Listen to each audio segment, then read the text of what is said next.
Gracias por vuestro interés. La jornada de hoy, liderada por el sindicato FESIE y CED, el Consejo Español de la Defensa de Discapacidad y Dependencia, pretende dar hoy a conocer, en este caso, novedades jurídicas en el reconocimiento de derechos para las personas con discapacidad.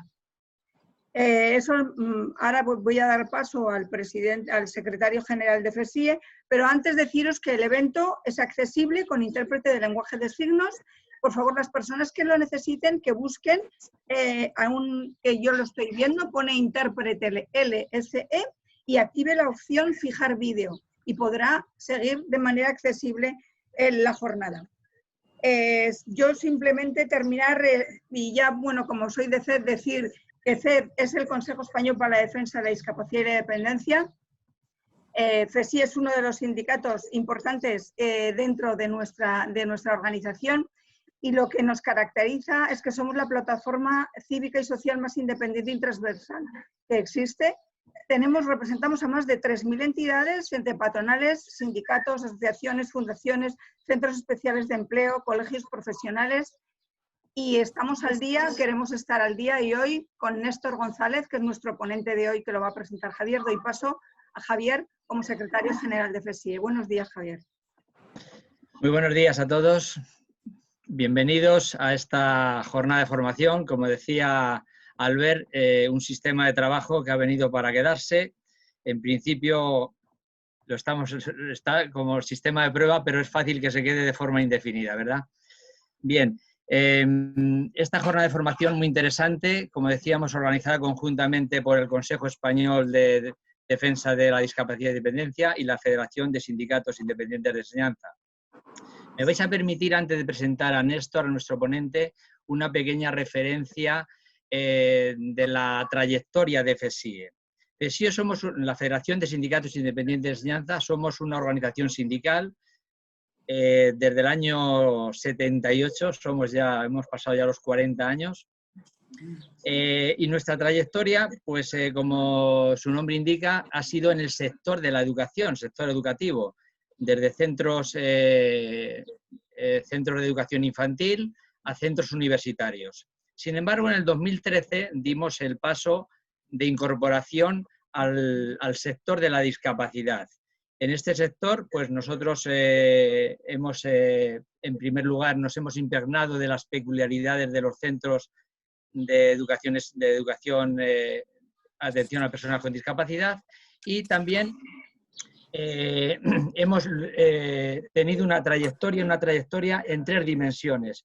En primer lugar, lógicamente, como organización sindical que somos, defendemos a los profesionales en su labor, que consideramos una labor vocacional. Defendemos y apostamos por el sector en su conjunto para darle visibilidad en la sociedad, y también apoyamos y defendemos el derecho de las familias a poder ejercer su derecho a elegir el centro que consideran más adecuado para sus hijos. En esta línea de trabajo y apoyo en el sector, recientemente hemos dado un paso más, que ha sido la incorporación al CEP. Y cuando hablo de recientemente, hablo del mes de junio, es decir, hace mes y medio concretamente, que nos incorporamos al Consejo Español de Defensa de Discapacidad y Dependencia. En esta línea de trabajo viene la organización de esta jornada que consideramos muy interesante, porque nos va a abrir, ahora nos lo pondrá lógicamente nuestro ponente, no le voy a quitar yo no le voy a pisar su exposición, una modificación anunciada por el Gobierno del Código Civil, que afecta a todo el tema de la capacidad jurídica de las personas con discapacidad y sus derechos. Bien, como decía, para esto contamos con un ponente que consideramos un experto en la materia. Él es don Néstor González Jiménez, él es presidente del Grupo de Discapacidad y Dependencia del Ilustre Colegio de Abogados de Granada. Bien, no me voy a alargar más. Néstor, somos todo oídos y estamos ávidos de escuchar tu ponencia. Javier, muchísimas gracias. En primer lugar, Expresar mi agradecimiento tanto a FESIE como a CED por la invitación a participar en este foro sobre el anteproyecto de reforma de la legislación civil española en materia de capacidad jurídica, sobre todo en el aspecto de las personas con discapacidad. Igualmente, me gustaría agradecer la presencia de todos ustedes, sobre todo teniendo en cuenta que nos encontramos en un 20 de julio, en el que la mayoría de la gente está ya más pensando, lógicamente, en la playa que en escuchar una hora de charla sobre estas materias. Soy consciente del esfuerzo que han realizado todos ustedes, por lo que, bueno, pues espero que la charla les resulte amena e interesante. Acordarme también especialmente de aquellas personas que se conectan desde Hispanoamérica por el esfuerzo también que realizan de conectarse a estas horas. Igualmente, expresar mis disculpas a la intérprete de lengua de signos por la complejidad de algunos de los conceptos que se van a usar. Intentaré que sea lo más sencillo y lo más práctico posible la exposición. Efectivamente, como se ha puesto de manifiesto, nos encontramos ante un anteproyecto de reforma del Código Civil de una gran envergadura en materia de discapacidad que no se había visto hasta este momento.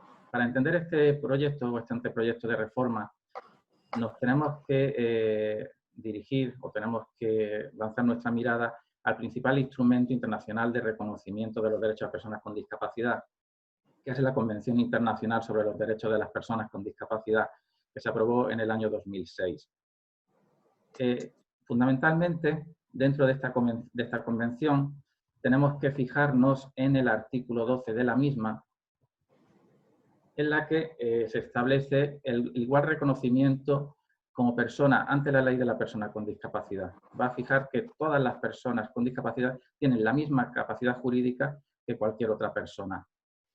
Una serie de... Esto va a suponer pues, un cambio de paradigma fundamental en el tratamiento de la capacidad jurídica de la persona con discapacidad frente al abordaje normal o tradicional que se hacía en las legislaciones nacionales. El principio fundamental es que ya se trata la discapacidad desde el planteamiento de los derechos humanos, cuestión que no se había realizado hasta este momento. Tenemos que atender, aparte de este artículo, a la observación general primera del Comité sobre los Derechos de las Personas con Discapacidad. Este comité es el órgano que vela por el cumplimiento y las garantías de la Convención y va a señalar, sobre todo, que este reconocimiento de la igualdad de la capacidad jurídica de las personas con discapacidad se va a hacer o se debe hacer proveyendo de una serie de apoyos, respetando la voluntad de las personas con discapacidad. Es decir, va a centrar o va a poner a las personas con discapacidad en el centro de cualquier reforma legislativa, de cualquier procedimiento que vaya a versar sobre su capacidad. Esta convención fue ratificada por España en el año 2008 y entró en vigor en ese mismo año. Sin embargo, debemos decir que desde esa fecha la regulación de la capacidad jurídica en la normativa española prácticamente no ha sufrido una modificación sustancial. No ha habido, si bien sí hemos tenido algún cambio de terminología, hemos tenido una reforma que vino a reunificar toda la legislación en materia de discapacidad en un solo cuerpo legislativo, la verdad es que no ha habido realmente una adaptación a esta convención, incumpliendo España por lo que eran los plazos y las normas o las recomendaciones que se imponían desde la convención. Sí es cierto también, como pasa en otras muchas ocasiones, en que si bien la legislación no se adapta, la jurisprudencia sí ha venido modelándose o ha venido dando algunas notas clave para buscando, tendiendo a esa adaptación. Tenemos que mencionar que desde el año 2009 hay una modificación en la doctrina jurisprudencial, sobre todo pues, habría que mencionar una sentencia, la de 18 de diciembre del 2015, que viene a establecer que la incapacitación judicial, que es el término que emplea nuestra normativa, debe articularse como un traje a medida, en función pues, de la concreta situación de la persona y además viene a defender la figura de la curatela frente a otras figuras como era la tutela, que viene prácticamente a anular y a hacer absolutamente dependiente a la persona que se incapacitaba. Del texto de esta convención vienen dos grandes obligaciones para España, o para bueno, todos los estados firmantes, pero en concreto para España. Primero, la obligación de reconocer a las personas con discapacidad como personas que ante la ley tienen la misma capacidad jurídica que cualquier otra persona. por lo que el Estado debe eliminar cualquier mecanismo sustitutivo que niegue o restrinja esa capacidad. Y en segundo lugar, tiene la obligación de establecer, reconocer y proporcionar a las personas con discapacidad el acceso a una amplia gama de apoyos en el ejercicio de esa capacidad jurídica. ¿Qué debemos entender por capacidad jurídica? Pues básicamente lo que en España hablamos tanto de capacidad jurídica como capacidad de obrar. Es decir, todas las personas, simplemente por el hecho de serlas, tienen como tributo universal inherente a las mismas esa capacidad jurídica, la capacidad de ser titular de derechos. El problema es que en España, si bien se venía reconociendo esta capacidad para ser titular de derechos, lo que no se venía reconociendo a las personas con discapacidad es la capacidad de obrar, es decir, el poder ejercitar esos derechos libremente, sino que se venían estableciendo una serie de figuras como la tutela que vienen a sustituir esa voluntad de la persona con discapacidad. La Convención nos viene a señalar que esas medidas de apoyo tienen que ser medidas no solamente relacionadas con la arquitectura, la accesibilidad, sino que tiene que ser también accesibilidad cognitiva y sobre todo, el más importante de esos sistemas de apoyo es la asistencia de una tercera persona que pueda ayudar a la persona con discapacidad a tomar sus decisiones y ejercer su capacidad. Es decir, lo que hay que hacer no es sustituir la voluntad de la persona, no es lo que se trata es de que entendamos qué es lo que quiere decirnos, que le facilitemos el camino, que busquemos la forma de conocer cuál es esa voluntad y que podamos traducirlo y adaptarlo y hacérselo conocer al resto de partes. En virtud de estas medidas, que lógicamente deben tener una serie de salvaguardas que también establece la Convención pues, lo que nos viene a decir es que además de estos apoyos hay que tener una serie de controles. Y estos controles tendrán que ser realizados por el juez y por el Ministerio Fiscal. Esas medidas tienen que ser adecuadas y efectivas y van a requerir de una revisión periódica por el órgano judicial. Es decir, no nos vale una sentencia, como teníamos antes, en la que se incapacitaba judicialmente a la persona para todo, prohibiéndole además determinados derechos y que no sea revisable. Esa revisión se tiene que producir, tiene que ser de forma periódica y tiene que respetarse en todo momento los derechos y la voluntad y las preferencias de la persona con discapacidad.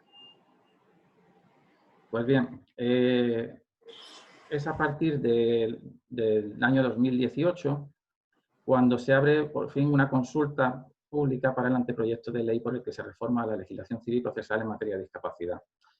Entre otros motivos, este anteproyecto se ha retrasado pues, por la situación de inestabilidad política que nos hemos encontrado en España en los últimos años y que ha impedido pues, que desde el año 2018 se hubiese podido presentar con anterioridad a las Cortes para su aprobación. Este anteproyecto de reforma va a modificar no solamente el Código Civil, sino también una serie de normas que están relacionadas como la ley hipotecaria, la ley de enjuiciamiento civil, muy importante respecto a lo que es el procedimiento judicial, la ley de registro civil y la ley de jurisdicción voluntaria.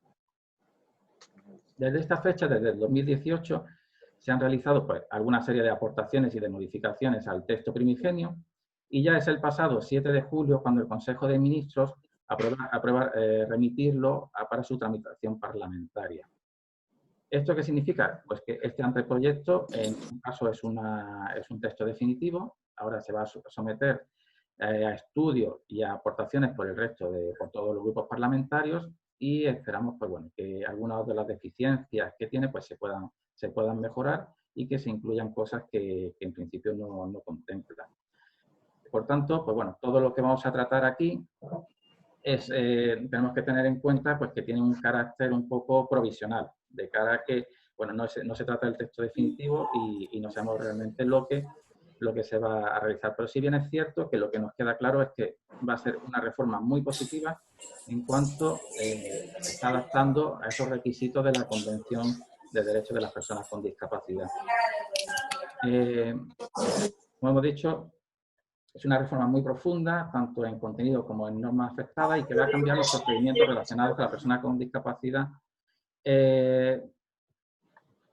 Lógicamente tendrá que tener una andadura como cualquier reforma profunda y bueno, pues irá adaptándose, sobre todo a nivel jurisprudencial y con el trabajo que vayamos haciendo los letrados.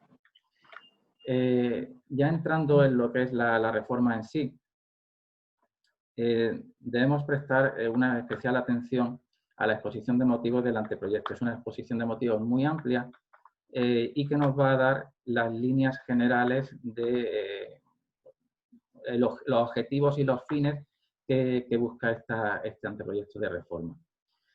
Así, bueno, pues en la exposición de motivos se señala expresamente que lo que se propone no es un mero cambio terminológico, más bien lo que se pretende es un nuevo y más acertado enfoque de la realidad, que advierte algo que ha pasado desde hace mucho tiempo, y es que las personas con discapacidad son titulares del derecho a tomar sus propias decisiones, un derecho que ha de ser respetado y no sustituido.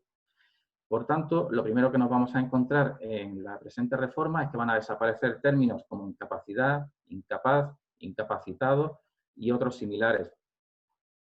Por mi experiencia, aunque parezca pues bueno, que el lenguaje no tiene su importancia y que estos términos pues, no tienen mayor relevancia, sí es cierto que hay muchas personas que se echan para atrás a la hora de iniciar lo que ahora mismo se llama un proceso de incapacitación o de modificación de la capacidad, porque al hablarles de incapacitar judicialmente a su hijo o a su hija, entienden que se les va a anular por completo. Es decir, el problema de esta terminología es que no nos permite ver que estamos ante un procedimiento que lo que busca es una protección de la persona con discapacidad. Por lo cual, pues bueno, el modificar estos términos por provisión de apoyos, entiendo que a nivel de calle, a un nivel usuario, pues va a permitir a la gente también afrontar estos procedimientos pues con otro ánimo y con otra visión. Cuando también dice la exposición de motivos que se va a abarcar tanto la titularidad de derechos como la legitimación para ejercitarlos. Y en este sentido, pues, lo que viene a hacer es alinearse completamente con lo que viene reflejado tanto en la observación primera como en la Convención de Derechos de las Personas con Discapacidad. Es muy importante tener en cuenta que se va a eliminar figuras que se venían aplicando casi de forma unánime, de forma homogénea, como son la tutela en relación con las personas mayores de edad y la patria potestad prorrogada, que son propias del modelo de sustitución. Y se aboga por un modelo de apoyo en el que se da preferencia a otras medidas preventivas que suponen la planificación anticipada de las decisiones, como son los poderes preventivos y la autocuratela. En caso de que no nos quede más remedio que iniciar un procedimiento de modificación de la capacidad, este modelo de apoyo se va a basar en tres figuras que ya existen en nuestro ordenamiento jurídico, como son la guarda de hecho, la curatela y el defensor judicial. Si bien estas figuras se van a potenciar y se van a desarrollar dándole pues, una mayor preeminencia y unas mayores facultades. Y, lógicamente, toda esta modificación, como viene a decir también la exposición de motivos, va a implicar que se requiera una especial formación para todos los operadores jurídicos, por lo cual está previsto que esta reforma entre en vigor 3 meses después de su publicación, dando de ese modo plazo suficiente para que tanto abogados, fiscales, jueces y demás partes intervinientes, secretarios judiciales, en este caso también, o letrados de Administración de Justicia, se puedan formar en estos nuevos procedimientos y en esta nueva visión de los procedimientos de modificación de la discapacidad. ¿Cuáles son los apoyos que vienen contemplados en esta modificación o que nos señala la exposición de motivos? Pues no los define exactamente. Nos dice que se va a englobar todo tipo de actuaciones, desde el acompañamiento amistoso, la ayuda técnica en la comunicación de declaraciones de voluntad, la ruptura de barreras arquitectónicas de todo tipo, el consejo o incluso la toma de decisiones delegadas por la persona con discapacidad. Otro aspecto importante es que la prestación de apoyo no se va a centrar tanto En los aspectos patrimoniales, como viene siendo normal, de hecho, la curatela, por ejemplo, se viene estableciendo sobre todo para ese control del patrimonio, para evitar que se dilapide, que se abuse de la persona con discapacidad, de que se vendan bienes que no se deben vender, y trata de atender también a los aspectos personales. Esto, desde luego, pues, va a aportar una mayor complejidad, ya que las sentencias no van a hacer solamente referencia a este aspecto patrimonial, sino que van a establecer cuestiones como dónde se va a establecer el domicilio de esa persona o cuándo se puede modificar dicho domicilio, situaciones relacionadas con la sanidad de esa persona, o bien cualquier otro aspecto personal, con lo cual la aplicación o la necesidad de que esa persona el curador tenga un contacto personal con su curado o con la persona con discapacidad va a ser fundamental. Esto va a complicar también pues, la actividad de las fundaciones tutelares que muchas veces se encuentran sobrepasadas por la actividad que deben de realizar y que realmente tienen un contacto escaso y muchas veces difícil por la persona a la que tutelan. La principal reforma en relación con lo que es el Código Civil es la modificación completa del título 11 del Código Civil, que se denomina de la incapacitación, y que a partir de ahora pasará a llamarse de las medidas de apoyo a las personas con discapacidad. Como hemos dicho, esta modificación incluye grandes hitos, como es la supresión de la tutela y la supresión de la patria potestad prorrogada. Para aquellos que no conozcáis qué es la patria potestad prorrogada, nos encontramos ante este supuesto en el caso de un menor incapacitado judicialmente o un menor con incapacidad que al llegar el momento de cumplir la mayoría de edad, los padres interponen una demanda de modificación de la capacidad. Como ellos mismos van a seguir ejerciendo ese rol de tutores, lo que viene estableciendo la legislación es que esa minoría de edad, esa patria potestad, se prorrogue si la persona todavía seguía siendo menor de edad, o bien que se rehabilite si ya había cumplido los 18 años. Por lo cual, de cara al mundo, esta persona sigue siendo un menor de edad de por vida. Y de carácter subsidiario, pues se fijan estas instituciones, se va a establecer una prevalencia de los instrumentos preventivos y de planificación de la propia discapacidad, y en caso de que no existan estos instrumentos preventivos de planificación, se van a establecer con carácter subsidiario una pluralidad de instituciones de apoyo ya a nivel judicial, como son la guarda de hecho, la curatela y la defensa judicial. La reforma también va a distinguir claramente cuando la persona con discapacidad, o va a distinguir claramente la regulación, tanto si la persona con discapacidad es menor de edad o es mayor de edad. Como hemos dicho, se elimina la tutela a excepción de aquellas personas que son menores de edad y que necesiten de un tutor al haber fallecido los progenitores. Este va a ser el único caso en el que se va a mantener la figura del tutor. Esta tutoría se extinguirá en cuanto la persona sea mayor de edad y se tendrán que fijar unos nuevos sistemas de apoyo. Es muy importante, por desconocida, la figura de la autorregulación, en la que la persona ha dispuesto a través de unos instrumentos notariales cómo van a ser los poderes generales con cláusula de subsistencia, los poderes preventivos o la autocuratela, cómo quiere que se regule una discapacidad sobrevenida y de qué forma o con qué efectos. Me explico. Muchas veces yo me encuentro con que vienen a mi despacho padres que lógicamente están muy preocupados por lo que va a ser el futuro de sus hijos, cómo se va a planificar, si lo incapacitan o no lo incapacitan, si se mantienen ellos como guardadores de hecho, pero no se preocupan de lo que es su propia situación personal.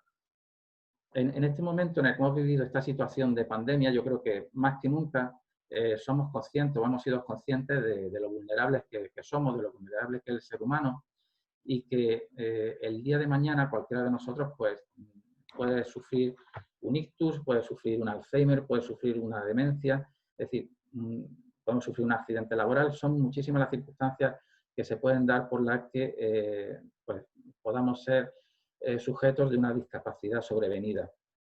Existen ya una serie de instrumentos, como he mencionado, los poderes con una cláusula, los poderes preventivos, poderes normales con una cláusula de subsistencia o la autotutela, actualmente autotutela, que pasará a ser autocuratela, que la mayoría de la gente no conoce, pues porque tampoco se le ha dado la publicidad por los operadores jurídicos o por el gobierno o el legislador en general, no se le ha dado la publicidad que merecen.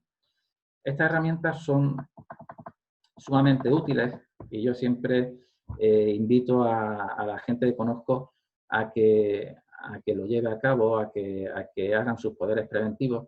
En primer lugar, como digo, porque desconocemos cuál puede ser nuestra situación de aquí a 2 días. Y en segundo lugar, porque nos va a ahorrar muchísimo tiempo a nuestra familia, muchísimos quebraderos de cabeza y sobre todo porque se van a cumplir lo que es nuestra voluntad. En este sentido, como mencionaba, estos son instrumentos que se realizan ante notario, el coste que tienen es mínimo y en él, por mencionar los poderes preventivos o la autotutela, yo voy a dejar designado para el caso de que me sobrevenga una discapacidad, quién quiero que se haga cargo de mis asuntos, es decir, quién quiero que sea mi curador, quién quiero que administre mis bienes y en qué forma quiero que se haga. No solamente los bienes, sino también mi situación personal. Es decir, yo he sido víctima de un ictus y pues yo quiero que en la medida de lo posible permanecer en mi domicilio, en mi vivienda familiar y que no se me traslada a un centro residencial, que se me dé limpieza o apoyo domiciliario y que no se me traslade. Puedo designar pues, qué persona quiero que lo haga, mi cónyuge, mis hijos. Puedo designar a más de una persona para que lo hagan de forma solidaria o lo hagan de forma mancomunada. Puedo establecer cláusulas como si a mí me gusta veranear todos los años 2 semanas en Málaga, pues que se continúe cumpliendo con esa costumbre o ese hábito que tengo de veranear todos los años en tal sitio. Con lo cual, de esa forma, no dejamos al arbitrio de otras personas ni de un juez que no nos conoce, pues cuáles son las medidas a adoptar. Es importante tener en cuenta que ahora con la nueva reforma, estos poderes van a mantener su vigencia pese a la constitución judicial de otras medidas de apoyo y que las designaciones que nosotros hagamos van a vincular a la autoridad judicial. Esto tiene su relevancia porque había muchas dudas sobre si estos poderes dejaban de mantener su vigencia cuando se iniciaba un procedimiento de incapacitación judicial. Efectivamente, se supone que durante el inicio del procedimiento o el desarrollo del procedimiento mantenían su vigor, pero una vez que ya se nombraba un tutor o un curador, la persona ese poder desaparecía, ese poder dejaba de tener vigencia.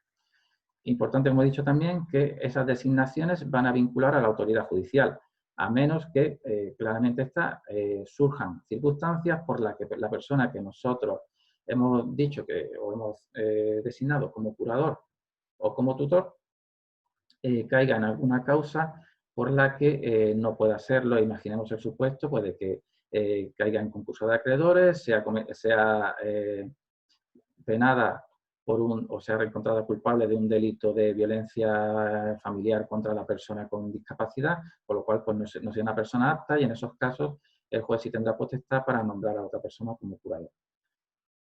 Otra cuestión importante que también no estaba regulada y que muchas veces nos preguntan, ¿qué pasa con ese poder si yo lo doy a favor de mi cónyuge y me separo o me divorcio? Ya ven establecido en la nueva regulación que ese poder se extingue por el cese de la convivencia. Es decir, ni siquiera será necesario que haya un divorcio, sino que la mera cesación de la convivencia, lo que podemos demostrar pues, con testigos o un cambio en el empadronamiento, será suficiente.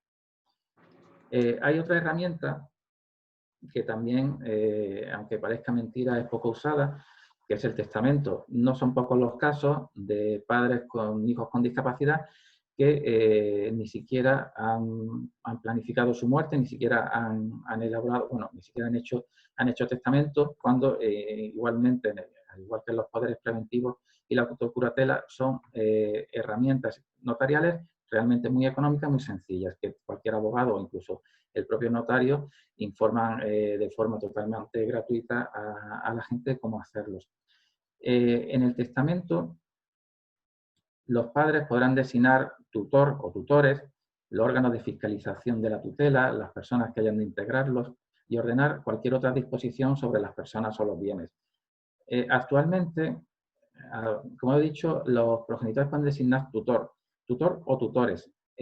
Tal cual está la regulación hoy en día, en caso de una demanda judicial de modificación de la capacidad, la resolución judicial que dé fin a ese procedimiento solamente nos va a nombrar un tutor o un curador. En contadas ocasiones, y siempre como de forma excepcional, se pueden nombrar dos personas, una para la gestión del patrimonio y otra para la gestión de la persona, pero solamente, como decimos, de forma muy excepcional. A través del testamento sí podemos nombrar más de un tutor o un curador. Y podemos decir, imaginemos el caso de los padres que tienen 3 hijos, pueden designar a los otros 2 como tutores de su hermano y que lo hagan de forma bien solidaria o bien mancomunada.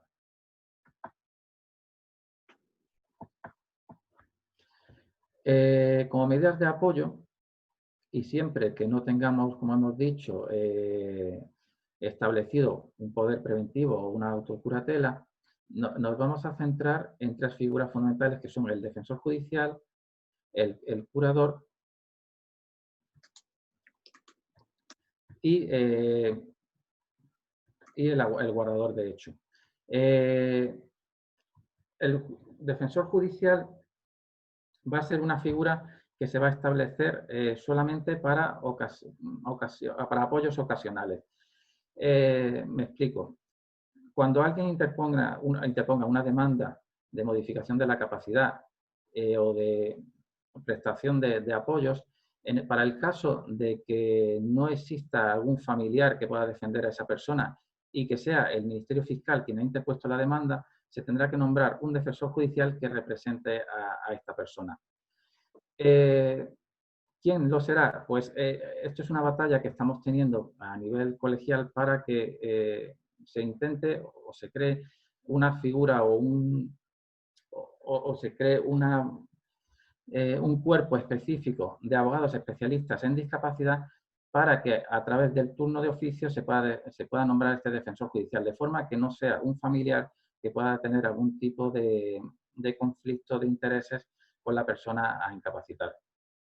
También se va a designar este defensor judicial para los casos en los que el curador de forma temporal no pueda ejercer su actividad, ya sea por enfermedad o por muerte, para los casos en que haya un conflicto de intereses con el curador, o bien durante la tramitación de la excusa, ya que el cuerpo o el papel de curador no es un papel obligatorio, sino que la persona que lo acepta de forma voluntaria.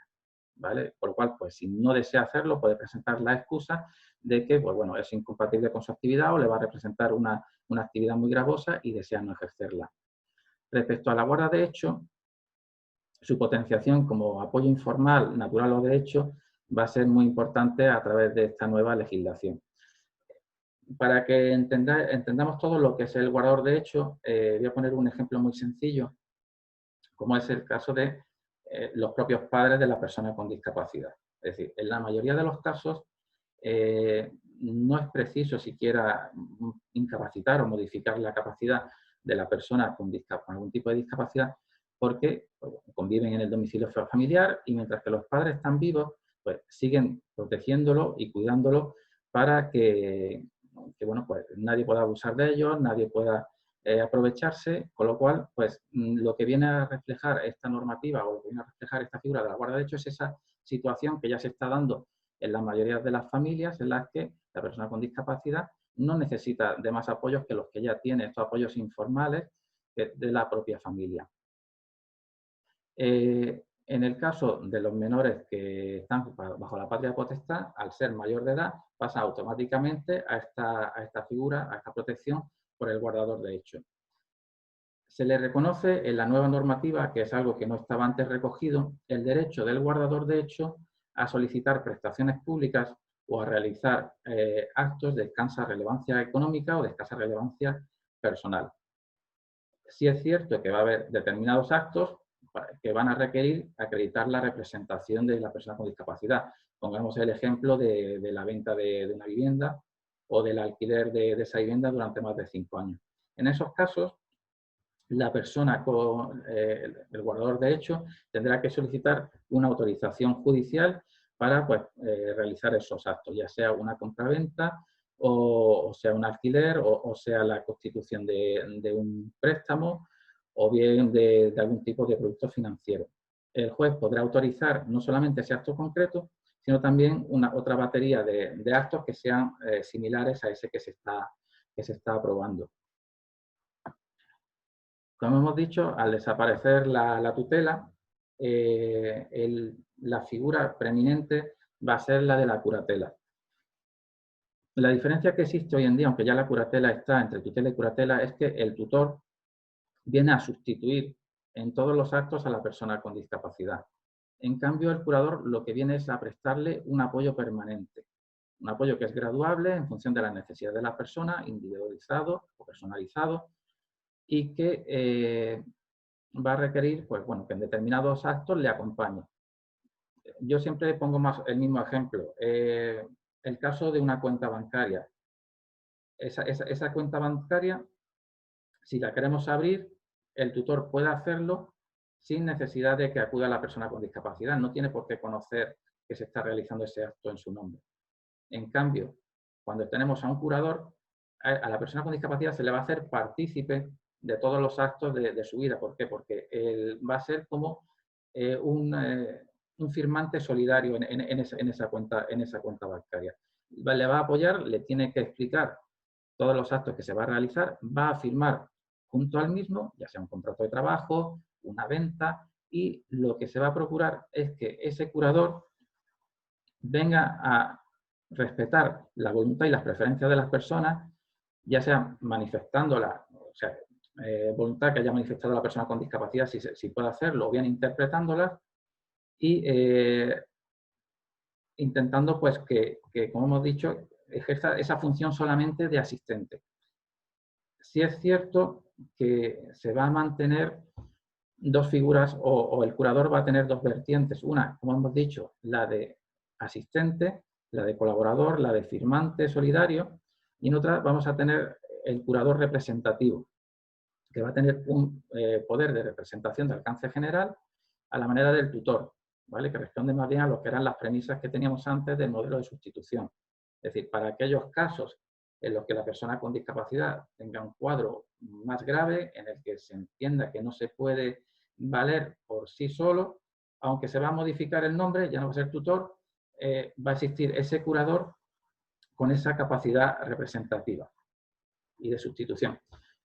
A diferencia de lo que teníamos antes, sí se va a poder proponer el nombramiento de más de un curador, si la voluntad y las necesidades de la persona que precisa el apoyo lo justifican.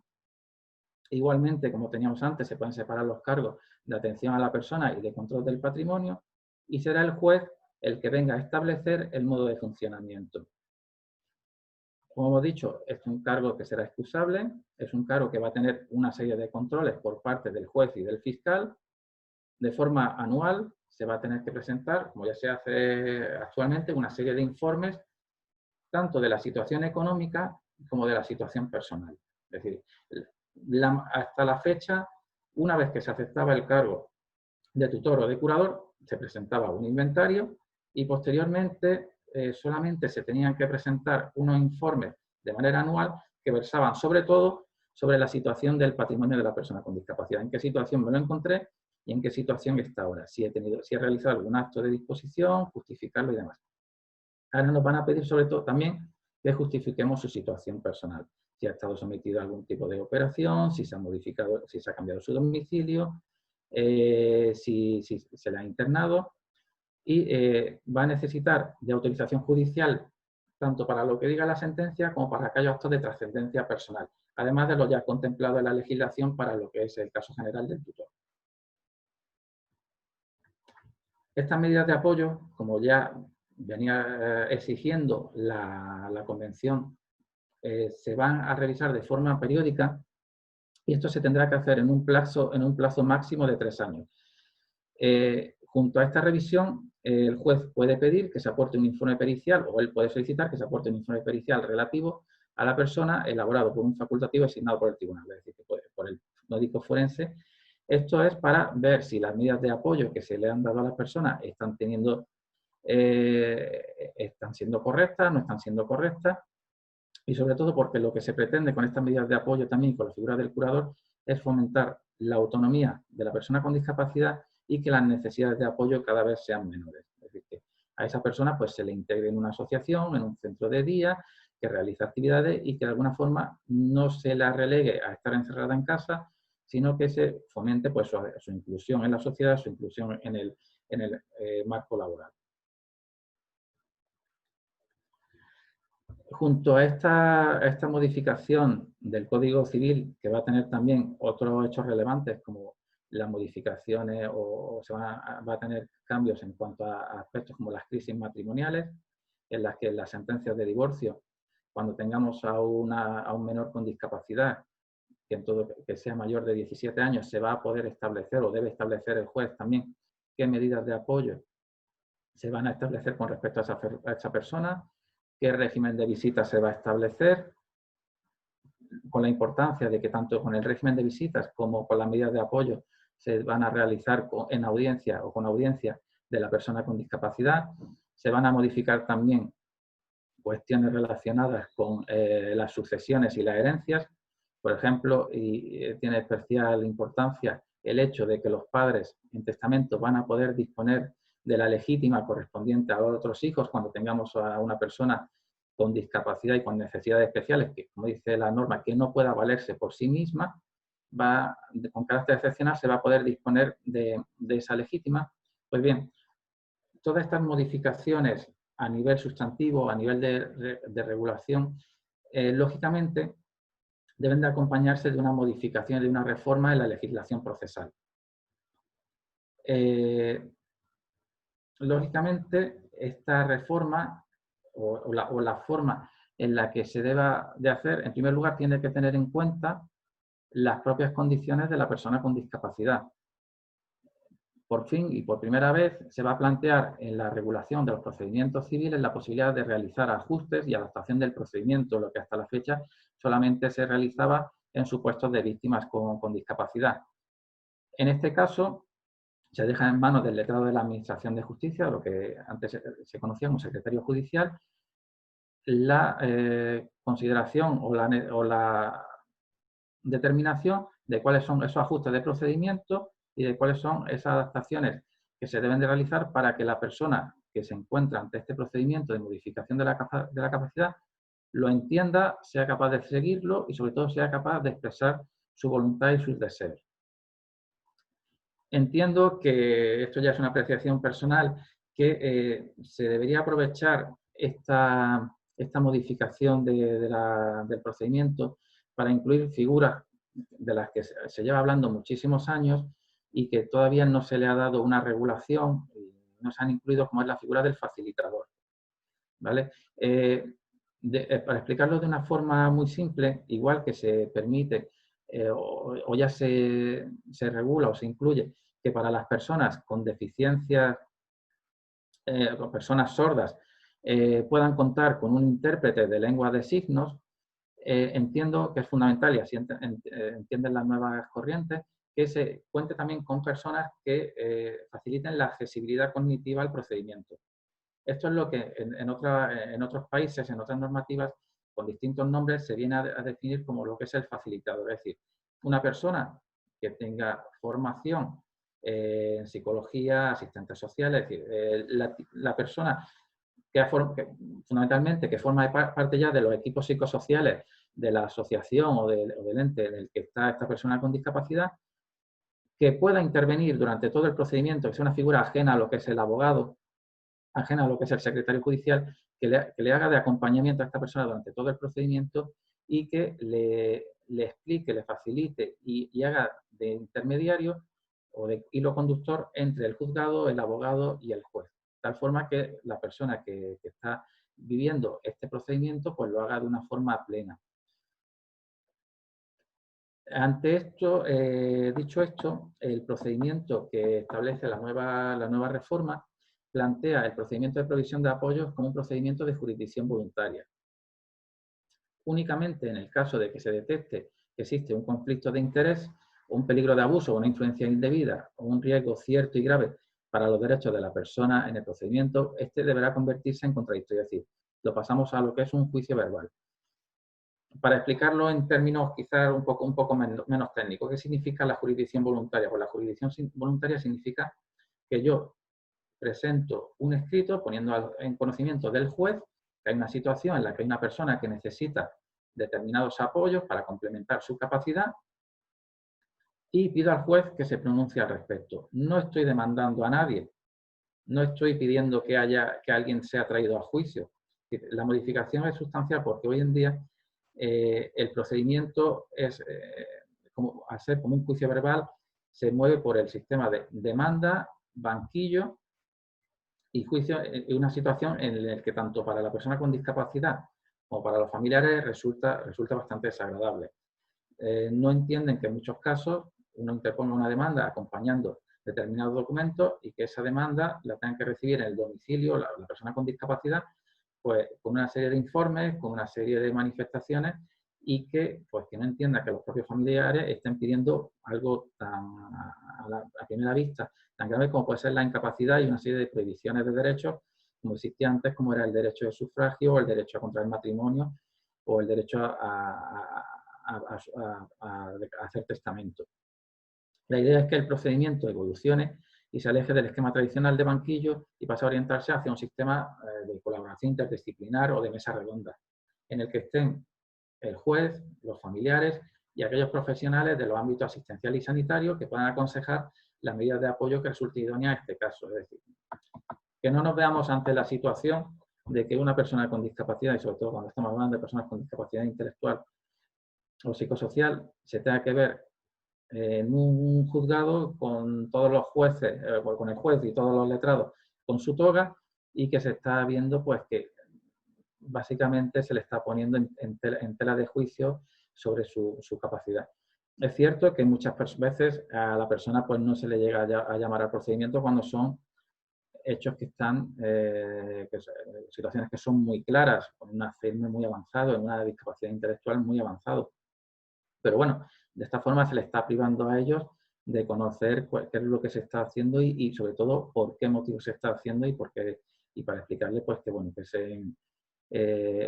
para su protección o para su defensa. Se señala en esta reforma también, y es una medida nueva muy interesante, que en el procedimiento de jurisdicción voluntaria hay que acompañar siempre un dictamen pericial que aconseje las medidas de apoyo a adoptar. Esto hace que cobren especial importancia los informes de los equipos psicosociales de las entidades que conocen a la persona con discapacidad. Es decir, junto con ese escrito, ya sea presentado por un familiar o por una persona que conozca la situación de esta persona con discapacidad por el Ministerio Fiscal, hay que aportar al juez qué medidas de apoyo consideramos que son las útiles y las pertinentes y adaptadas a esta persona. Lógicamente, porque por ciencia infusa el juez no va a saber cuáles son y lo que se trata, como hemos dicho al principio, es que la sentencia o la resolución sea un traje a medida y que no se prohíban o no se limite la actividad y la capacidad de esta persona de una forma superior a lo que es realmente necesario. Aunque se aporten estos informes, el juez podrá ordenar también un dictamen pericial, cuando así lo considere oportuno, al médico forense adscrito al juzgado. A diferencia de lo que ocurría antes también, toda persona que muestre un interés legítimo podrá ser parte del procedimiento. Hasta la fecha solamente era parte el presunto incapaz, la persona que ponía la demanda o el Ministerio Fiscal si lo hacía de oficio, y el resto de familiares eran solamente testigos y su intervención se limitaba solo y exclusivamente al acto de la vista, en el que pues, ponían de manifiesto si estaban conformes, no estaban conformes, con la incapacidad, con la persona que se designaba como tutor o curador y realmente pues, se encontraba bastante limitada su intervención. A partir de ahora se pueden personar y pueden actuar también como parte en el procedimiento. No va a ser preceptiva la intervención de abogado y procurador.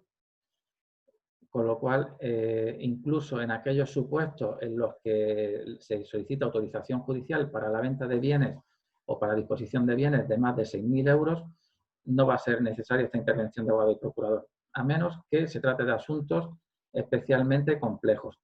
Es decir, para aquellos casos en los que simplemente, pues como me ha ocurrido recientemente, un señor que sufre un accidente de tráfico sufre un daño cerebral, queda parapléjico y requiere de un apoyo constante, vive en un piso en el que tiene que subir escaleras, no está adaptado y se quiere cambiar a un apartamento de planta baja.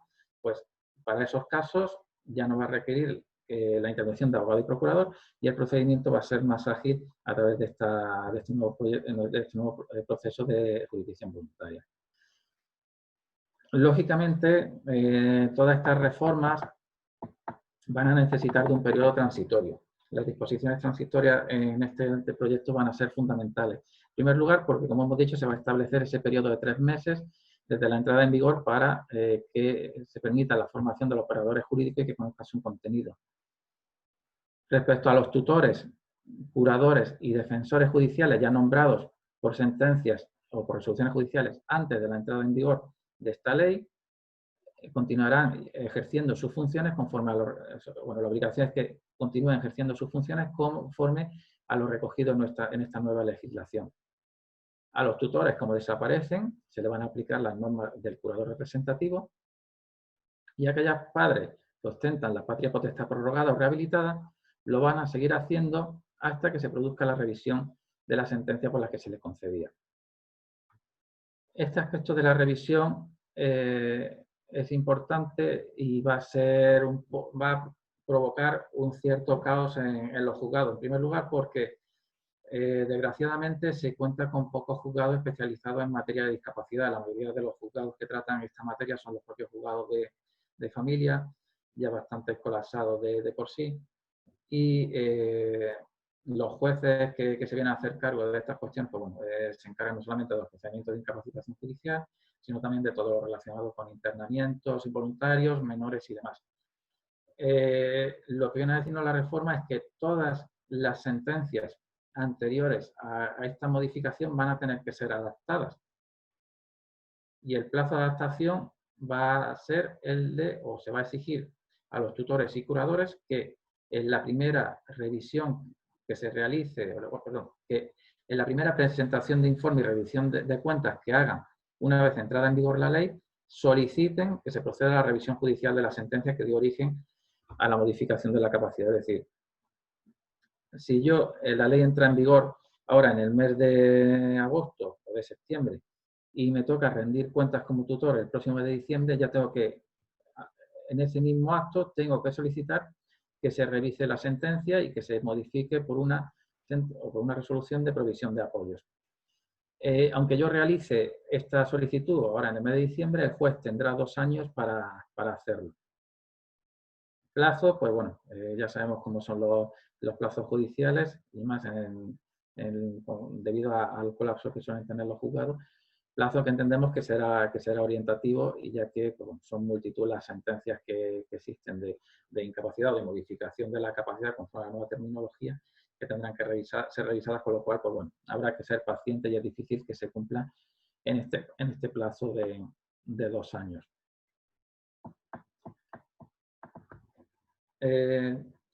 Por último, y por mencionar también algunas otras modificaciones que se plantean en otras normas, en otros cuerpos normativos, se va a crear un único cuerpo informativo, un libro único informatizado en el registro de la propiedad para aquellos actos que puedan tener relevancia respecto a los bienes inmuebles de la persona con discapacidad.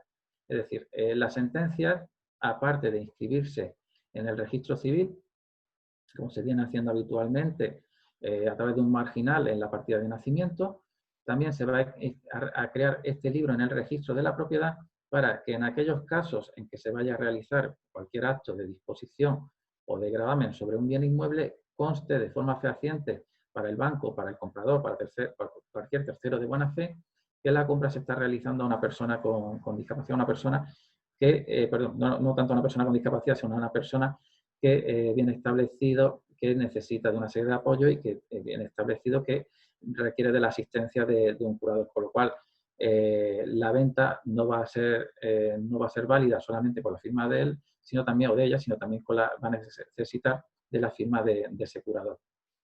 También se incluye una modificación respecto a los patrimonios protegidos.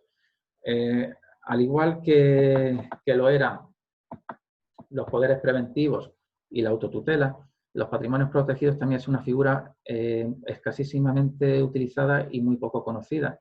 Y es una figura muy interesante, sobre todo porque nos permite prever y organizar un poco el futuro de la persona con discapacidad. En el siguiente sentido, nosotros tenemos distintas opciones para planificar el futuro económico y personal de la persona con discapacidad. Como hemos dicho, tenemos esos poderes, tenemos el propio testamento y el patrimonio protegido, que surgió con una normativa del año 2010, lo que nos permite es crear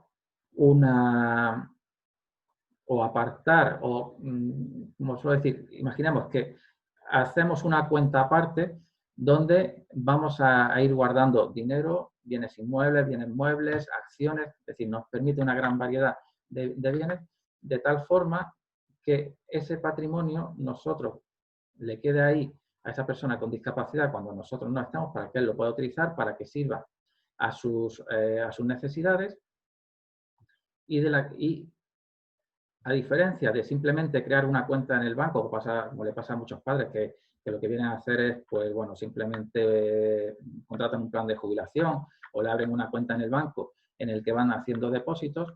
En cambio, el patrimonio protegido nos va a permitir, por un lado, desgravar sobre el impuesto de la renta, es decir, que si yo, por ejemplo,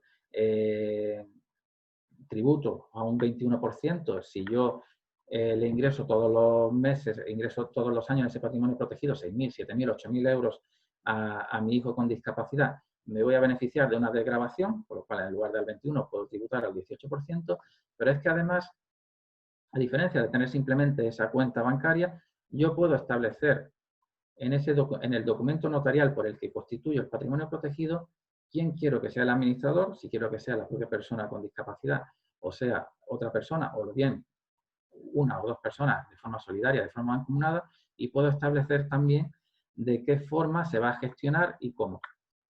La diferencia antes es que, o la diferencia actualmente con respecto a la reforma, es que los padres no tienen que rendir cuentas sobre el ejercicio, sobre las aportaciones que se hacen a este patrimonio.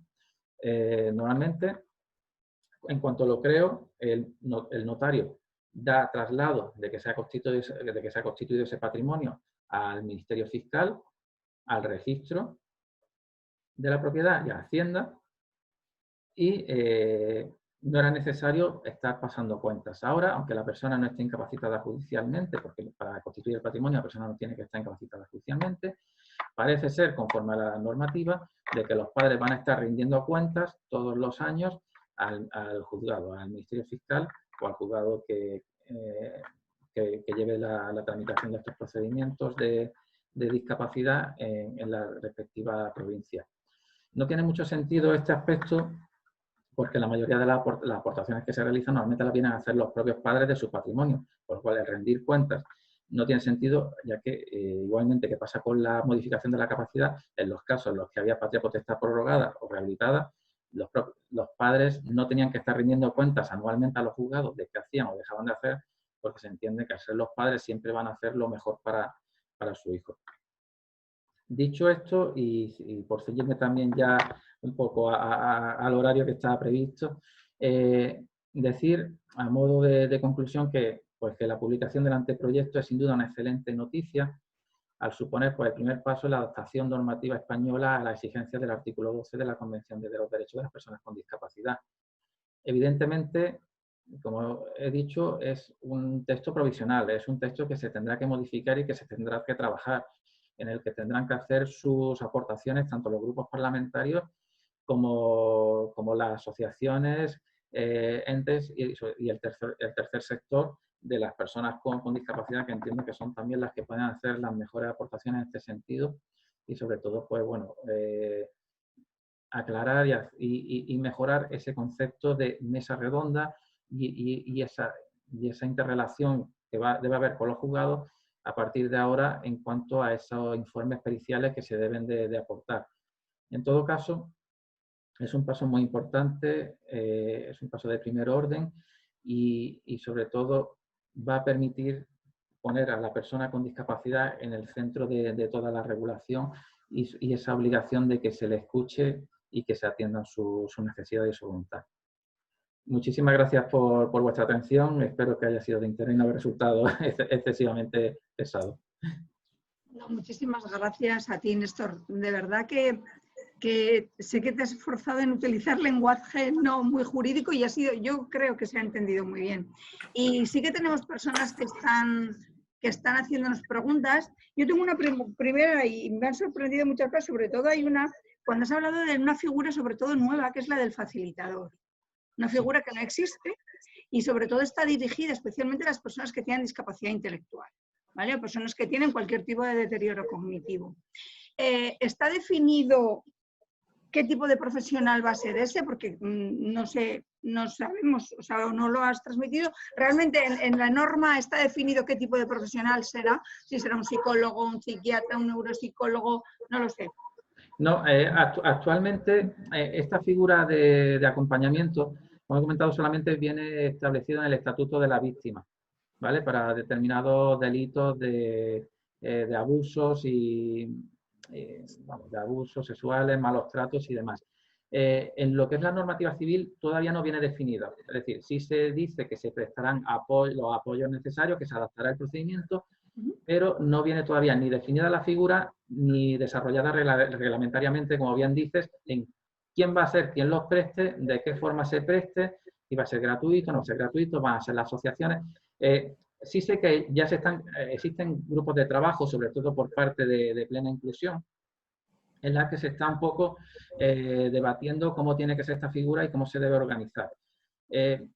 Sobre todo porque, bueno, tenemos el modelo de otros países, como por ejemplo el Reino Unido. Allí en Reino Unido sí está muy desarrollado y sí vienen a ser sobre todo psicólogos los que vienen a prestarlo, dándole lógicamente una formación jurídica. Es decir, lógicamente a estas personas que forman parte sobre todo de asociaciones hay que darle una formación jurídica porque el lenguaje lógicamente no es sencillo, tienen que adaptarlo a la persona con esa necesidad de accesibilidad cognitiva.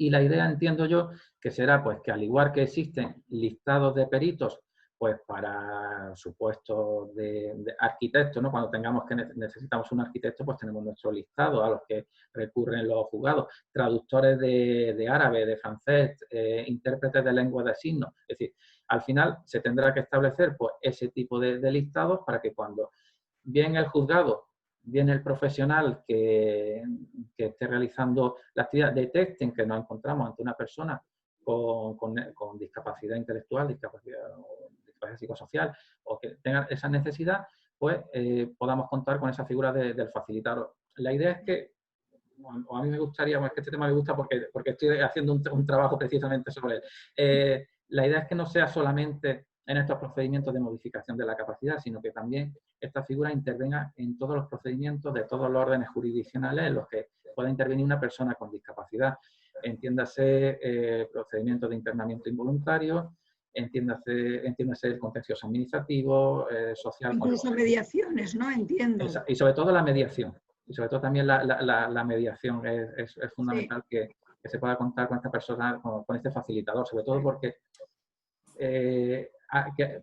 es necesario que haga de enganche entre, gracias a Dios, cada vez tanto los funcionarios como los jueces son más sensibles a la cuestión de cuando se encuentran con una persona con discapacidad, pero no tienen las herramientas para tratarlos. Entonces, bueno, pues esta persona lógicamente nos va a aportar esas herramientas y nos va a hacer de transmisor entre el funcionario, nosotros.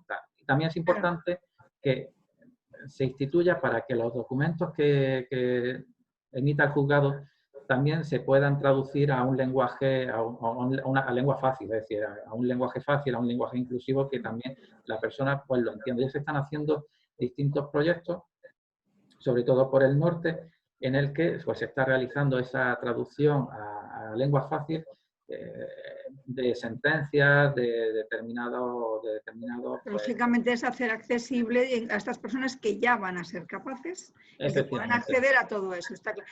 Tú no sabes la cantidad de preguntas que tienes, un montón de preguntas, entre ellas, bueno, a Marta de Futudis creo que le has contestado cuando la dice, y ella pregunta, una duda que nos surge es cómo van a ser tratados los autos de nombramiento ya existentes. ¿Van a irse modificando todos? ¿Va a implicar también modificación en las sentencias de modificación de la incapacidad, por ejemplo, de total a parcial o viceversa? Un poco has contestado, ¿no? Sí, efectivamente, hay obligación de que se modifiquen todos. Hay ahora mismo un pequeño gazapo en la ley que entiendo que se tendrá que modificar, ya que hablan de la obligación de los tutores y curadores a promover esa modificación de la sentencia, esa adaptación. Imagino que, bueno, también ahí entrarán las fundaciones tutelares y demás, pero no se habla de los padres que tienen la patria potestad prorrogada o rehabilitada. No se dice nada de ellos, por lo cual pues queda un poco en el aire si tienen que pedirlo, no tienen que pedirlo, si lo tendrán que hacer ellos mismos o a través del Ministerio Fiscal. Yo creo que eso, pues bueno, las distintas instituciones que ahora remitan sus conclusiones o sus propuestas, pues imagino que lo incluirán y que eso se adaptará o se incluirá. María sobre eso nos pregunta, dice, ya que queremos iniciar un proceso de incapacitación o a partir de ahora curatela con apoyo, ¿es conveniente esperar a que la reforma entre en vigor o se puede empezar ya? Si no es estrictamente necesaria, la cuestión aquí es que no sabemos tampoco cuánto va a tardar el proceso hasta la aprobación definitiva. Ciertamente, pues bueno, ya hay una estabilidad que permite pensar que no se va a demorar mucho, pero no sabemos si esto va a ser cuestión de 2, 3 meses o 6 meses. Va a depender también del número de aportaciones que haya y de los acuerdos que haya. Yo, siempre que no sea urgente, no soy partidario de iniciar un proceso de modificación de la capacidad mientras que la guarda de hecho sea suficiente para prestar todas las necesidades que tenga. Que se realiza y justo en el momento, todavía no tenemos sentencia. O sea, que se inicia ese procedimiento y todavía no tenemos sentencia y en ese ínterin cambia la legislación. En la propia vista se pueden cambiar las conclusiones, es decir, a la vista de las pruebas que tengamos y demás, se puede cambiar las conclusiones y hacer ya una solicitud que sea de una curatela con apoyos, por lo cual se puede iniciar perfectamente el procedimiento solicitando esa curatela y después o bien modificarlo si la ley entra en vigor más tarde o teniendo en cuenta que la media de cualquier juzgado para ese procedimiento son 8 o 10 meses, pues después se pueden modificar sobre la marcha ya en el acto de la vista o mediante la ampliación de demanda. Esperen. Encarni nos pregunta, ¿qué ocurre en el caso de una persona con síndrome de Down en el que uno de los padres divorciados renuncia a la patria potestad de su hijo? Bueno, si renuncia a la patria potestad, lógicamente corresponde al otro cónyuge el poder gestionar toda la situación o todos los apoyos que necesita esa persona. Claro, renunciar a la patria potestad significa también renunciar al régimen de visitas, significa renunciar a todo. Con lo cual, para empezar, pues sí, habría que modificar bueno, si lo ven necesario, ese régimen de visitas, pero yo en principio si solamente hay esa renuncia de patria potestad y no le afecta al día a día de esa persona, no entraría en más cuestiones jurídicas. Aspromadis de Málaga nos pregunta, dice, conflicto de intereses. ¿Cómo se puede eliminar este conflicto cuando la persona con discapacidad intelectual solo puede recibir los apoyos de la persona jurídica, asociación o fundación que lo ha acogido? Es complicado y efectivamente una de las cuestiones que deberían revisarse de esta reforma es que no existe regulado ese proceso de cuando existe un conflicto de intereses. La única opción que nos queda es la del Ministerio Fiscal, pero claro, es que alguien le tiene que dar noticia a ese Ministerio Fiscal de que existe ese conflicto de intereses. Entonces, por desgracia, ahora mismo no existe nada. Sí me consta que en el anteproyecto, no sé si saldrá definitivamente, sí se va a regular un poco esta cuestión de en qué casos puede haber un conflicto o se va a intentar que no haya conflicto entre fundación tutelar, o sea, entre la persona que lo acoge, o sea, Que es un organismo en es una caso. Residencia, exactamente, una residencia, que la misma residencia que acoge a la persona con discapacidad no sea a la vez la tutora, porque puede plantear una serie de conflictos. Ahora, el tema tiene que ser eso, que alguien conozca que existe esa controversia, ese conflicto, y que se lo comunique al Ministerio Fiscal, porque si no, no queda otras opciones, dado que tampoco, si no hay audiencia de la persona con discapacidad, no va a poder manifestar que existe realmente ese conflicto. Sí. Aspromadis también nos dice, el procedimiento de provisión de apoyos, al enmarcarse dentro de la jurisdicción voluntaria, supone una pérdida de garantías procesales. ¿Hay previsto algo al respecto en la reforma? No entiendo que sea una pérdida de garantías procesales, precisamente porque va a permitir que cualquier persona o cualquier persona con interés se persone como parte, ¿vale? Entonces, la persona con discapacidad va a tener su defensor judicial, si no cuenta, es decir, si el Ministerio Fiscal está como promotor, va a contar con un defensor judicial. Yo entiendo que, como digo, no va a haber una pérdida de garantías por eso, porque ya se puede personar cualquier persona como parte. Igualmente, se le va a dar traslado a la persona con discapacidad de qué es lo que se le plantea, se va a tener que aportar esos informes y siempre se le va a escuchar en el acto de la vista. Vale. Alicia nos dice, cuando hablamos de personas con discapacidad, ¿es necesario tener el certificado de reconocimiento de la discapacidad?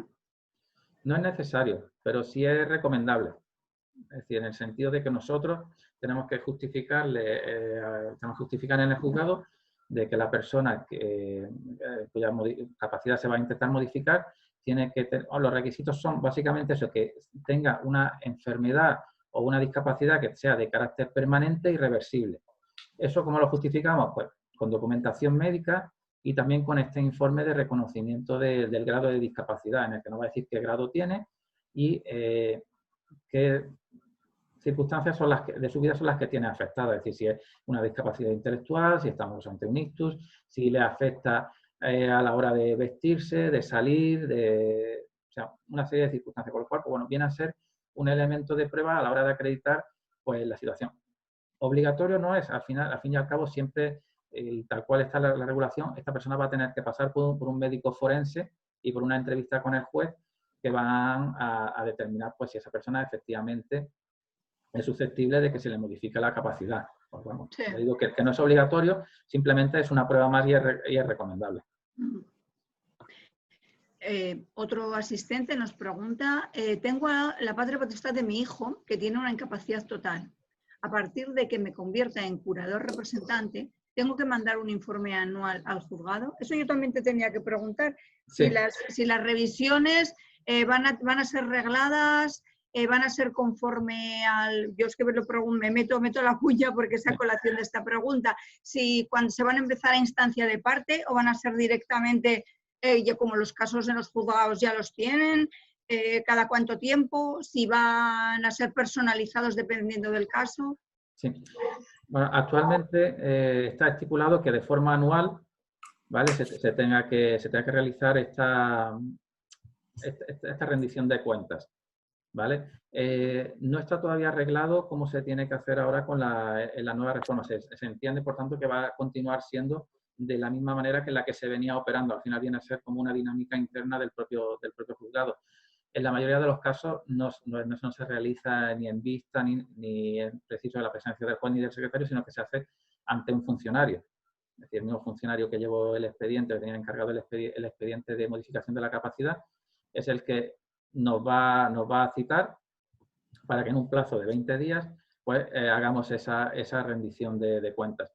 En muchos casos se venía excepcionando a los padres, porque como he dicho, porque al final se entiende que nadie va a mirar mejor por su hijo que los propios padres, con lo cual había muchos juzgados, Granada, por ejemplo, Málaga, Madrid, me consta también que no lo pedían, en los que, pues bueno, no se pedía esa rendición de cuentas. A partir de ahora, parece por el espíritu de la reforma que va a ser obligatorio, porque nos lo está pidiendo incluso para los propios patrimonios protegidos. Entonces, va a ser obligatorio y va a ser necesario que demos cuentas no solo del patrimonio, de la situación patrimonial, como he dicho, sino también de la situación personal. Hasta ahora la situación personal era algo también muy limitado, muy excepcional. Y a mí se me ha dado el caso de tener que informar en caso de que la persona con discapacidad pues se haya tenido que someter a una cirugía.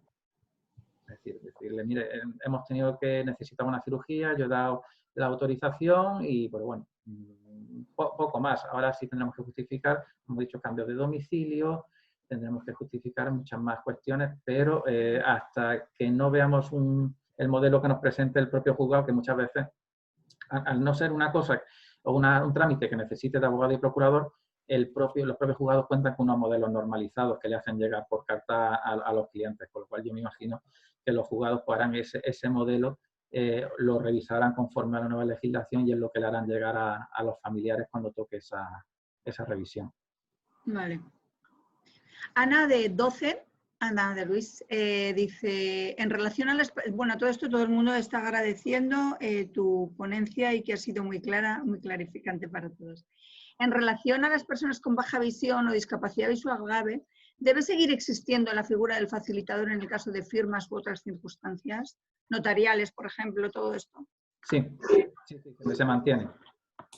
Igual, ¿no? Se mantiene. Lo único que también, eso sí también es interesante, se va a ampliar la forma en las que se puede prestar consentimiento, se pueden hacer ese tipo de declaraciones de voluntad, es decir, ya toca también que se vaya modernizando y parece que se van a admitir también una serie de medios electrónicos, declaración por vídeo, o sea, se van a trabajar también todo este tipo de cuestiones pues, un poco para modernizar los actos notariales, pero sí, se mantiene todo lo que es la ayuda a personas con baja visión o ceguera.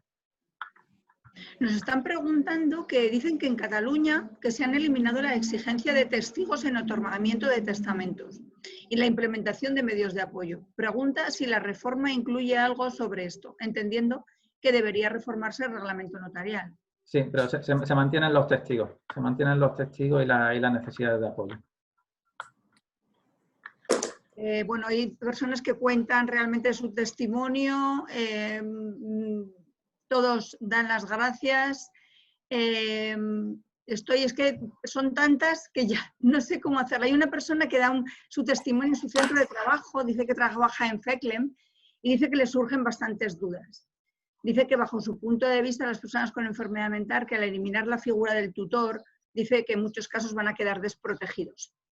Cree que se han dado sentencias de incapacidad en exceso y que eso también reconoce que debe cambiar. Pero es verdad que hay muchas personas que si se les quita esa figura, esa protección, pueden quedar demasiado a la deriva y hacer mal uso de sus bienes. Dice que hay casos de personas con adicciones al juego, a la bebida, mala gestión de su dinero. ¿Qué tipo de apoyo se tendrían que poner en estos casos? Vale. A ver, sí es cierto que al final nos tenemos que plantear, tanto sea con la legislación nueva como con la anterior, que cualquier procedimiento de modificación de la capacidad lo que pretende es proteger y dar instrumentos de protección hacia esa persona con discapacidad. Sobre todo se hacía a nivel patrimonial, ¿vale? Para que pues bueno, no se pueda disponer de su casa libremente, de sus cuentas, de aquellos que trabajan de su pensión. Lo que pasa que sí es cierto que la nueva reforma lo que viene a establecer que, bueno, que no sean solamente esos caracteres patrimoniales o ese ámbito patrimonial, sino que también se cuide por el personal, ¿vale? Porque realmente muchas veces se disponía del domicilio de la persona sin prestarle siquiera atención a lo que era su voluntad. La mayoría de la gente con algún tipo de discapacidad, sobre todo personas mayores, adultos mayores, que creo que es un concepto que también se debería incluir en el Código Civil, que no se incluye el concepto de adulto mayor, se tiene que valorar ese tipo de circunstancias. Pasar de tutor a curador no significa que la persona vaya a estar más desprotegida. Simplemente es un cambio de nomenclatura porque va a seguir existiendo ese curador representativo. Se me ha olvidado, espera, que creo que se me ha olvidado la última parte de la pregunta. Estábamos hablando al final te decía si personas que pueden tener determinadas adicciones, que cómo intervenir en estos casos. Exactamente. Mira, también la reforma viene a ampliar los casos de las personas pródigas, ¿vale? Lo que era antes un articulito se desarrolla bastante y se habla en numerosos casos de la prodigalidad.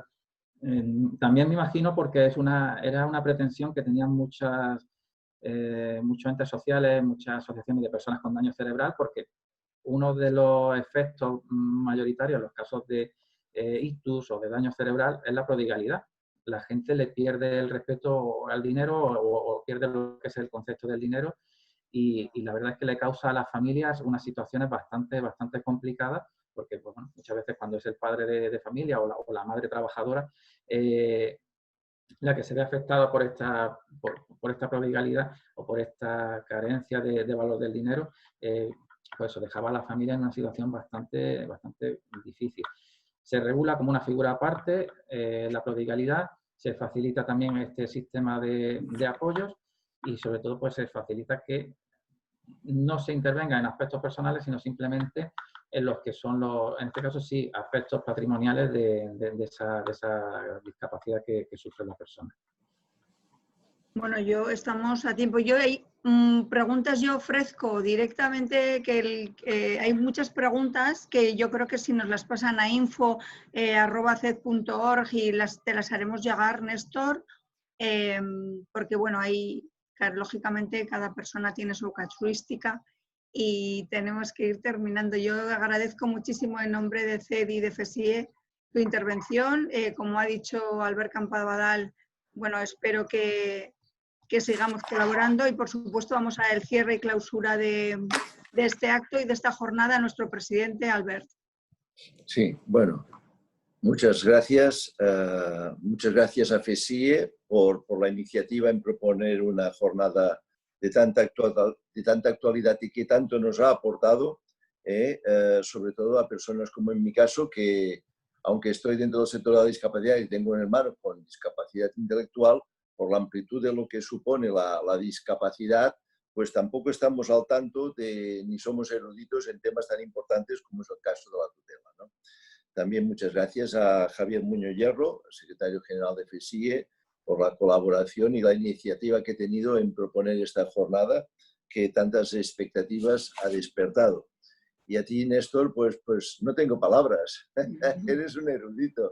Me has dejado que si tengo un problema ya sé a quién tengo que ir. Porque he entendido muchas cosas, pero te he de decir que todo no lo he entendido. Entonces, yo creo que es tan complejo el tema que muchas veces al final uno llega a la conclusión que cuando tienes un problema lo que has de hacer es ir al que realmente sabe y pedirle consejo. Vamos a estar en contacto, Néstor, contigo, si nos lo permites, porque es muy interesante todo esto, sabéis mucho y nosotros en CED necesitamos gente como vosotros para que también nos guiéis, ¿no? A mí me deja preocupado varios temas, dónde quedan las fundaciones tutelares.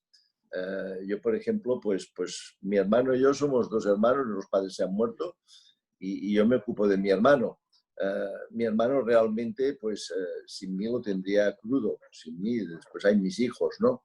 Pero es una persona de 65 años con la inteligencia, con la experiencia de 65 años, pero con la inteligencia de un niño de 3 años, ¿no? O sea, yo sí tengo muchos nietos y si me dijeras, en qué ranking de inteligencia pondrías a tu hermano? Pues yo me miro a mis nietos y digo, pues mi nieto de 5 años ya es más inteligente que él, ¿no? O sea, lo pondría en 3 años, así, ¿no? Entonces, son personas que realmente, si no hay alguien cerca, un tutor, lo tienen muy complicado, ¿no? La legislación española, yo veo que tú has apoyado mucho esta modificación de la ley. Lo que pasa es que a veces aquí en España somos un poco chulos haciendo leyes. Cuando hicimos la ley de los centros especiales de empleo en el año 85, han pasado 35 años, toda la ley se basaba en que se crearían antes de 6 meses unos equipos multidisciplinares que regularían toda la relación laboral entre las personas con discapacidad y las empresas que los contratábamos. Han pasado 35 años, la ley daba 6 meses para que se crearan y no se ha creado ni un solo equipo multidisciplinar en España. Con lo cual, cada vez que hay un planteamiento judicial, como todo viene regulado por la intervención de los equipos multiprofesionales, pues la cosa se queda en el aire, ¿no? Yo supongo que habrán aspectos que tanto las asociaciones o las fundaciones tutelares como vosotros los expertos, como personas que tienen a su cargo personas con discapacidad, pues en esta ley creerán que hay aspectos que se podrían modificar. Y como tú has dicho, Néstor, y corrígeme si me equivoco, todo esto pasará a un trámite por el Congreso de los Diputados, en donde todos los partidos políticos podrán decir la suya. Si queréis que el Consejo Español para la Defensa de la Discapacidad y la Dependencia sea vuestro vehículo para participar, para gestionar estos cambios, que veis que la ley es positiva, pero que haya aspectos que puede ser lesiva o que tendría que ser diferente, pues nosotros desde el Consejo Español os proponemos ser vuestro vehículo hacia todos los partidos políticos para que lo que no es bueno del todo, pues se cambie.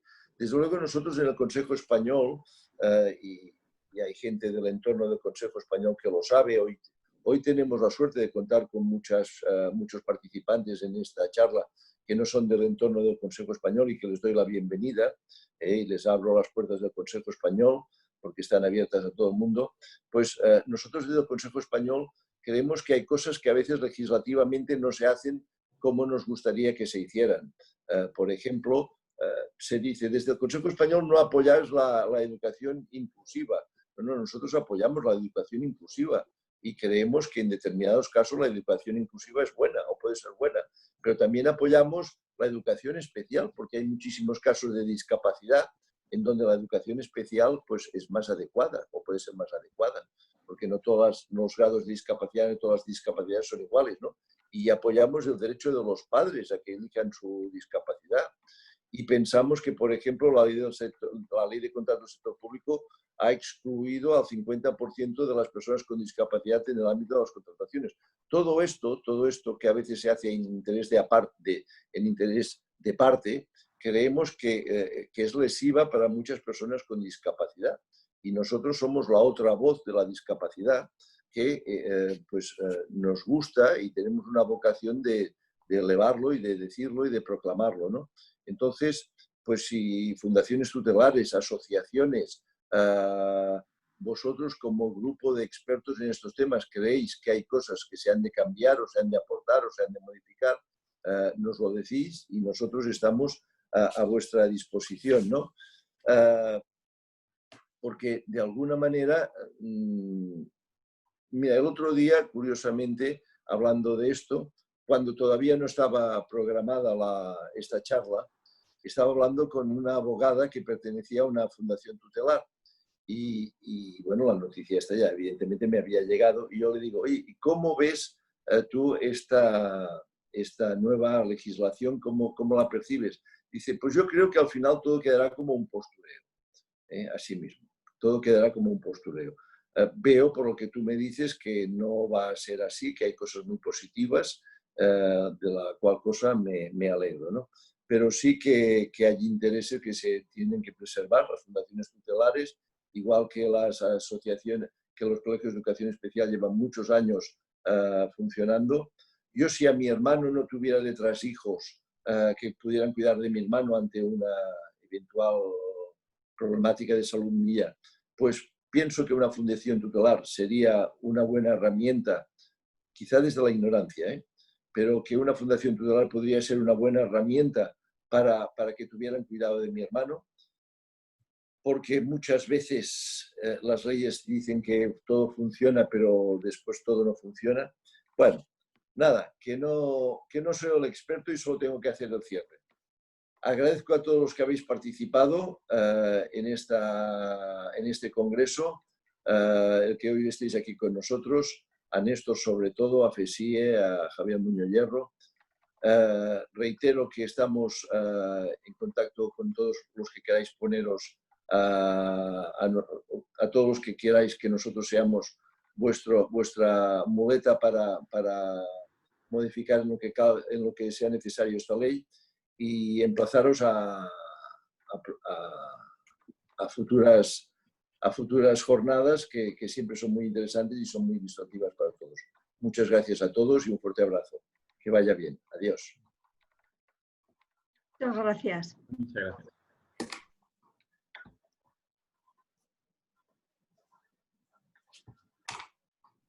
Muchas gracias, que tengáis buen día y cuidaos, por favor. Cuidaos todos. Adiós. Igualmente.